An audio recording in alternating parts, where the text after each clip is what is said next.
నేను శారద అండి, మీ యోగా గురు. రేపు జూన్ 21 సాటర్డే మనం అందరం కలిసి యోగా డే సెలబ్రేషన్స్ చేసుకుందాం అండి. స్వాతంత్ర సమయోధుల పార్క్, కోటిపల్లి బస్ స్టాండ్లో. అందరూ మీరు రావాల్సిందిగా కోరుతున్నాను. వస్తున్నారు, మీ గురించి వెయిట్ చేస్తూ ఉంటాను. మార్నింగ్ 7:00 అండి. అందరికీ నమస్కారం. నా పేరు ముదునూరు వాణిశ్రీ.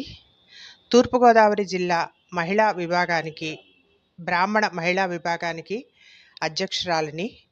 అంతర్జాతీయ యోగా దినోత్సవం దీన్ని 2014లో ఐక్యరాజ్య సమితి తీర్మానం చేసి అంతర్జాతీయంగా ఈ దినోత్సవం జరపటానికి తీర్మానం చేసింది.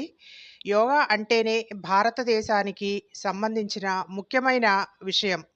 దాన్ని ఆంధ్రప్రదేశ్లో యోగా ఆంధ్రప్రదేశ్గా నేటి ముఖ్యమంత్రి వర్యులు దాన్ని 21వ తేదీన విశేషంగా జరపాలని నిర్ణయించుకున్నారు ప్రభుత్వం వారు. అలాగే భారతదేశ ప్రభుత్వం ప్రపంచవ్యాప్తంగా ఈ యోగా డేని జరపాలని నిర్ణయించారు.